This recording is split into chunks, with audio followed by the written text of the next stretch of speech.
ঢাকাই সিনেমার সুপারস্টার শাকিব খান এই নায়কের অভিনীত এবং রায়হান রাফি পরিচালিত সিনেমা তুফান মুক্তি পায় গত কুরবানির ঈদে। শুরু থেকেই সিনেমাটি হাউসফুল ছিল দেশের প্রেক্ষাগৃহে। শুধু বাংলাদেশেই নয়, আমেরিকা যুক্তরাজ্য, অস্ট্রেলিয়া, ইউরোপ, মধ্যপ্রাচ্য, মালয়েশিয়াতেও সাড়া ফেলেছে ব্যাপক। বলা যায় দেশের ইতিহাসে অন্যতম ব্যবসা সফল সিনেমায় পরিণত হয়েছে তুফান। কিন্তু দেশের সাম্প্রতিক রাজনৈতিক পালাবদল এবং বন্যা পরিস্থিতির কারণে থেমে যায় দুষ্টু কোকিলের গান, শহুরে মেয়ের উড়াধরা নাচ। সেই সঙ্গে হারিয়ে যেতে থাকে বিনোদন অঙ্গন নিয়ে মানুষের আগ্রহ। একযোগে বন্ধ হয়ে যায় প্রেক্ষাগৃহ। তবে এখন আবার স্বাভাবিক অবস্থায় ফিরতে শুরু করেছে দেশের প্রেক্ষাগৃহগুলো। এরই মধ্যে নতুন খবর নিয়ে এলেন নির্মাতা রায়হান রাফি। ওটিটিতে আসছে তুফান। সামাজিক মাধ্যমে নির্মাতা জানান, বছরের বহুল প্রত্যাশিত সিনেমা তুফান আসছে ওটিটিতে।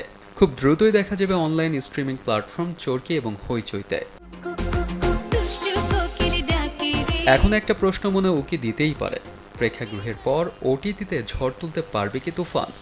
যে সিনেমা প্রেক্ষাগৃহে ঝড় তুলেছে সেটা ওটিটি দর্শকের মন জয় করতে পারবে কিনা এটা আগে থেকে বলা মুশকিল। তবে হলিউড, বলিউড কিংবা তামিল, তেলুগুর অভিজ্ঞতা থেকে বিষয়টি 50-50 চান্স। এমন অনেক সিনেমা রয়েছে যা প্রেক্ষাগৃহে সফল না হলেও ব্লকবাস্টার হয়েছে ওটিটি প্ল্যাটফর্মে। তবে ঢালিউডের বিচারে সেটি এখনও নতুন অভিজ্ঞতার মতো, যার মধ্যে সফলতার নজির নেই বললেই চলে। তবে সিনেমাটি যখন তুফান, তখন বাজি ধরা যায়। তাও আবার যদি মুক্তি পায় দুই বাংলার সেরা দুটি ওটিটি প্ল্যাটফর্ম থেকে, তবে তো ভাববার অবকাশ রয়েছে। এতদিন যারা টিকিট না পেয়ে সিনেমাটি দেখতে পারেননি, তারা এখন ঘরে বসেই সুবিধাজনক সময়ে দেখে নিতে পারবেন তুফান।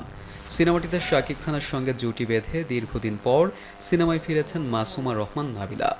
সেই সঙ্গে তুফানের শাকিব খানের সঙ্গে পর্দায় নেচে গিয়ে অভিনয় দিয়ে দর্শকের মন কেড়েছেন ওপার বাংলার জনপ্রিয় অভিনেত্রী মিমি চক্রবর্তী। চঞ্চল চৌধুরীকেও দর্শক নতুন রূপে পেয়েছেন এই সিনেমার মধ্য দিয়ে। আরও অভিনয় করেছেন গাজী রাকায়েত, মিশা সওদাগর, ফজলুর রহমান বাবু, শহীদুজ্জামান সেলিম, সালাউদ্দিন লাবলু, হাসনাত রিপন, গাউসুল আলম শাওন, মানব সাচদেব সহ আরও অনেকেই। একজন গ্যাংস্টারের গল্পে তৈরি হয়েছে তুফান, যেখানে উঠে এসেছে 90 দশকের চিত্র। সেই সময়ের এক নামকরা গ্যাংস্টারের কাহিনী নিয়েই এগিয়েছে সিনেমার গল্প। সিনেমাটি প্রযোজনা করেছে alpha studios limited, digital partner Chorki এবং ইন্টারন্যাশনাল ডিস্ট্রিবিউটর হিসেবে আছে এসবিএফ।